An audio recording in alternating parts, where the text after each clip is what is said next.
Em termos de agenda, rapidamente, fazer uma breve apresentação da Unilever, também para perceber a indústria e os consumidores, e depois entrar no plástico, perdendo pouco tempo em relação ao panorama global, que já foi mencionado aqui, a percepção dos consumidores, a economia circular como solução para o problema, ou para melhorar, minimizar o problema, metas e compromissos, e, por fim, o que fazemos para promover essa economia circular. Só para apresentar, a Unilever FIMA em Portugal é uma joint venture entre a Unilever e a Sociedade Francisco Manuel dos Santos, antigamente Jerónimo Martins. Já existe desde 1949. Tivemos já a fábrica de Sacavém, que foi fechada em 2013, mas mantemos aqui um polo industrial muito importante em Santiria da Azóia, portanto, no perímetro de atuação da Câmara Municipal de Loures, que tem uma fábrica de cremes vegetais, que entretanto foi vendida a um fundo de investimento que é a KKR, no qual foi constituída uma empresa que é a Epfield. Temos a fábrica dos caldos Knorr, desde 2005, e temos desde 1969 a fábrica de gelados. Esta fábrica de Santiria tem uma responsabilidade não só para o mercado nacional, como para exportação. Exportamos para quase todos os países da Europa e também alguns na África do Sul, e também África do Sul e Estados Unidos. Como podem ver, nós atuamos em várias categorias, na área das bebidas e dos gelados, na área alimentar com os produtos da Knorr e tudo o que é produtos de molhos, Calvé, Hellmann's e Simay.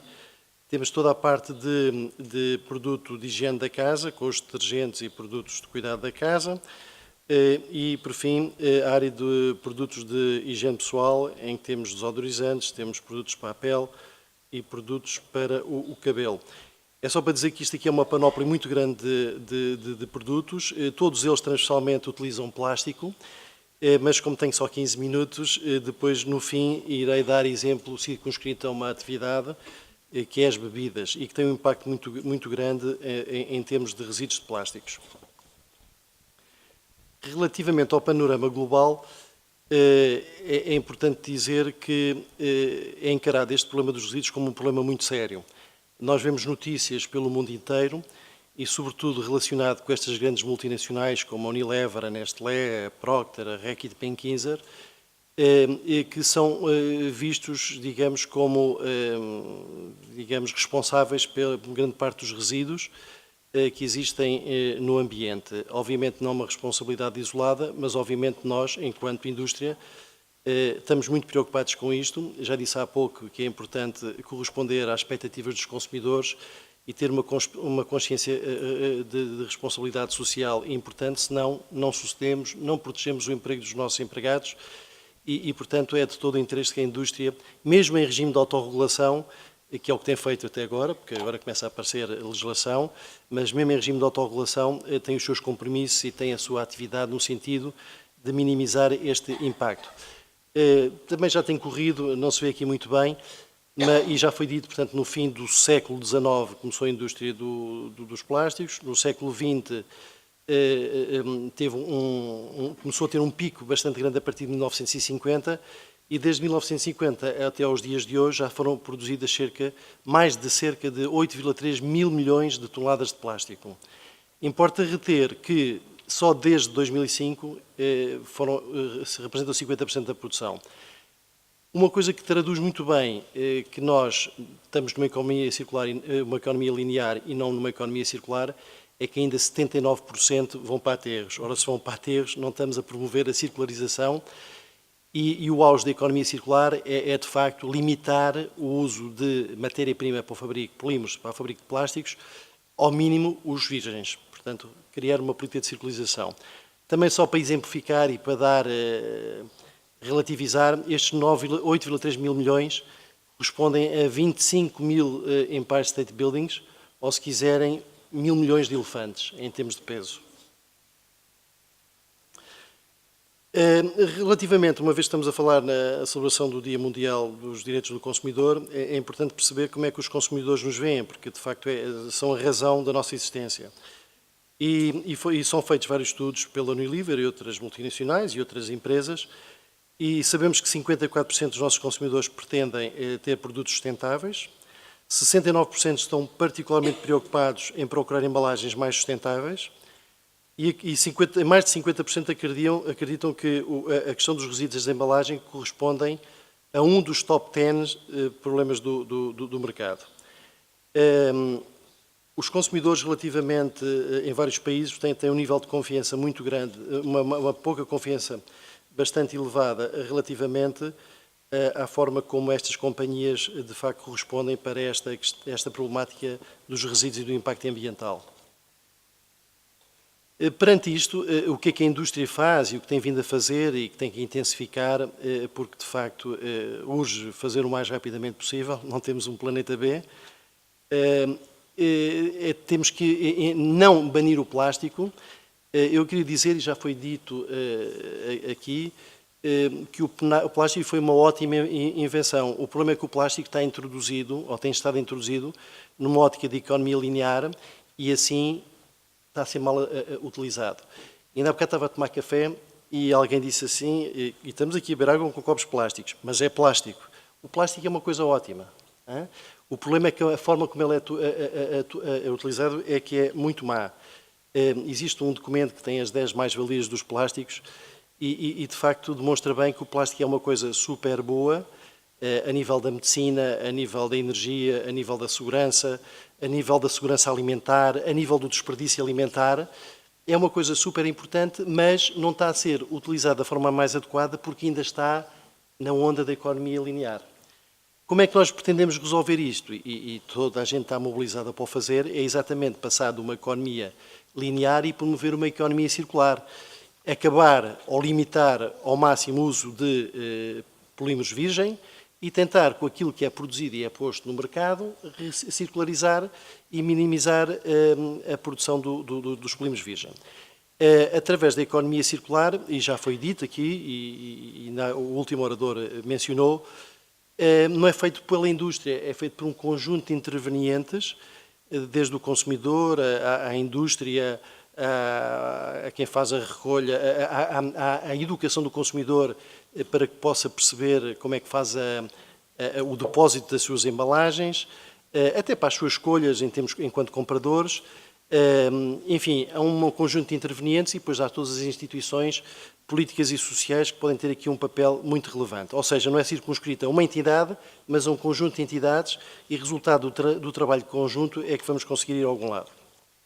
Relativamente às metas da Unilever, e de uma maneira global e em particular também para os plásticos, a Unilever pretende até 2020, eu penso que o baseline disso era 2010, quando a Unilever lançou um programa que era o Unilever Sustainable Living Plan e que ditou e que se comprometeu que até 2020 iria reduzir para metade todos os seus resíduos relativos aos seus produtos. Até 2025 pretende que 100% das suas embalagens de plástico sejam reutilizáveis, recicláveis ou compostáveis. E até 2025, 25% das embalagens de plástico devem ser provenientes de plástico reciclado. Penso que é difícil lerem, mas acabei de dizer mais ou menos isto aqui de uma maneira global, não circunscrita a uma atividade económica, mas a várias, portanto, na parte dos detergentes, dos produtos de higiene pessoal, das bebidas, dos molhos. E, portanto, existe este compromisso, já há muito tempo, antes de 2010, com certeza que já havia outros compromissos, mas a indústria tem estado consecutivamente a trabalhar no sentido de efetivar a sua responsabilidade social, maximizar o seu negócio e a sua responsabilidade social, e é isto que temos estado a fazer e continuaremos a fazer. Há uma coisa, por acaso, que é importante dizer, nós tínhamos um CEO, que era o Paul Pommer, que, entretanto, foi-se embora, e que dizia que sustentabilidade também é negócio. Simplesmente o facto de se reduzir a gramagem de uma embalagem, nós estamos a pagar menos pela embalagem. Mas vamos ver à frente agora, em particular, alguns exemplos relativamente à redução e à reciclagem. Não focando tanto no reutilização, que é uma coisa fundamental,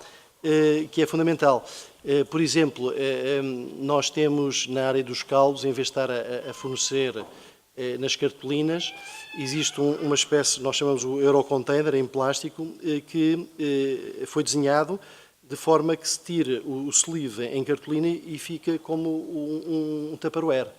E esses tupperwares duram imensos anos e evitam, portanto, que as pessoas tenham que comprar tupperwares.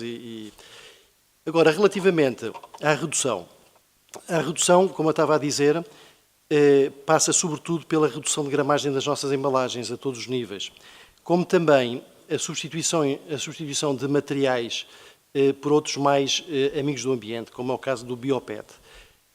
Uma coisa muito importante, e agora não só naqueles intervenientes que falámos, e uma vez estou aqui também a representar as compras, nós no processo de inovação, embora tenhamos centros de investigação pelo mundo inteiro, há uma coisa que nós temos valorizado muito, que é chamada Open Innovation, e que é uma colaboração muito estreita com os nossos fornecedores, porque nossos fornecedores, nós podemos perceber de margarinas ou de gelados, mas quem percebe de materiais de embalagem são eles. E, portanto, esta colaboração muito estreita com eles é muito importante para este processo de inovação e de renovação. Pus aqui um exemplo do Pure Leaf, que é uma marca de chás que estamos a tentar promover, é relativamente jovem em Portugal, mas, por exemplo, dar aqui um exemplo de que existe o interesse de fazer redução da gramagem de uma maneira contínua, desde que não corrompa outros problemas de barreira, de segurança alimentar, de robustez no transporte, na logística. E como vocês podem ver aqui, por via destes movimentos, poupa-se imenso dinheiro. Portanto, a sustentabilidade também representa dinheiro. Eu tenho imensa pena porque as pessoas com certeza não conseguem ver este projetor, esta projeção. Em termos de redução do peso das embalagens, nós pretendemos até que 2023 que sejam removidos 20% do plástico do nosso portfólio. Okay?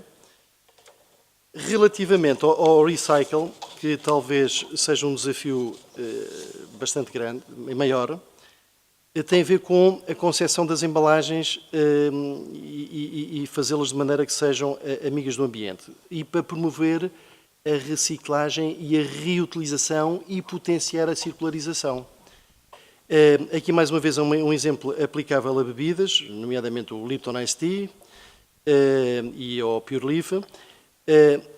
Portanto, na concepção das embalagens, de uma maneira paulatina, e se vocês forem visitar o nosso portfólio, já conseguem verificar muitas boas práticas de ecodesign implementadas, outras por fazer. Por exemplo, em termos de full sleeve, ainda temos embalagens de full sleeve. Banir, por exemplo, o PVC. A questão dos corantes utilizados nos polímeros, porque é muitíssimo importante para o processo de, depois da triagem, a utilização pelos fabricantes de polímeros para recuperar e reincorporar nas pré-formas. Estamos aqui a falar de PET em particular. E isto é muito importante e é um investimento bastante grande para sermos bem-sucedidos em relação à reciclagem. Há aqui uma coisa que é importantíssima, que é, de facto, a motivação do consumidor. É importante que o consumidor saiba, como já foi focado aqui, o quanto é importante comprar embalagens que são amigas do ambiente, mas depois, no processo ajusante, depois de criar o resíduo, dar o tratamento devido ao resíduo, porque senão a cadeia de circularização, pura e simplesmente, quebra-se. Em relação ao design, a Unilever pretende até 2021 ter 100% das suas garrafas totalmente recicláveis. Pretende, e potenciando a circularização, que, e já na West Europe and South Asia, que utilize 100% de PET reciclado, portanto, reincorpora, portanto, não utiliza PET virgem, e na Europa, até 2023, pretende-se que seja cerca de 50%. Eu tinha posto aqui uma notinha sobre o sistema de depósito e reembolso. Porquê? Porque o sistema de depósito e reembolso, portanto, ao fim e ao cabo, aquilo vai abranger, é um complemento ao SIGRE, ao sistema em que a Valor Sul está diretamente envolvida, porque se chegou à conclusão que, por este sistema, embora se faça um belíssimo trabalho e haja coisas ainda a melhorar, o nível de reciclagem está muito aquém das metas que a europeia determina. Portanto, esse sistema de depósito e reembolso vai ser um complemento, e é um complemento através da localização de máquinas nas grandes superfícies, e que, em princípio, de acordo com o decreto-lei, abrange as embalagens de bebidas plásticas, as ferrosas, portanto, alumínio e folha de Flandres, e o vidro, E cada consumidor, que sempre que deposita a sua garrafa, recebe um depósito esse que, em princípio, está assim preconizado, está assim estudado, pode ser deduzido na compra no ponto de venda. Aqui é muito importante, de facto, a colaboração da grande distribuição, representada pela APED, e que tem aqui a Lidl aqui ao meu lado representada, porque também são um fator importante. Mas para dizer o quê? Ao fazer isto, nós estamos a criar, logo a partir de um resíduo que é limpo e, portanto, vai maximizar, com alguma segurança alimentar, na reincorporação das embalagens com o potencial da circularização. Era isto que eu queria apresentar. Não posso apresentar aqui outros porque não tenho tempo. Penso que já devo ter esgotado o meu tempo, mas estou, pois, disponível para alguma questão ou alguma coisa tenha ficado menos clara. Obrigado.